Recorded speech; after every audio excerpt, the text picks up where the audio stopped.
Geçmemiz ademler o küfürlük alemden malı dünya tanısın, konuşup ders anlasın.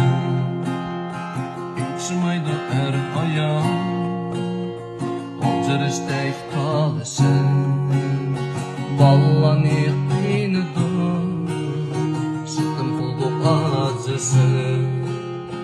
Vallahi karşıladım, sıktım kulduk acısını.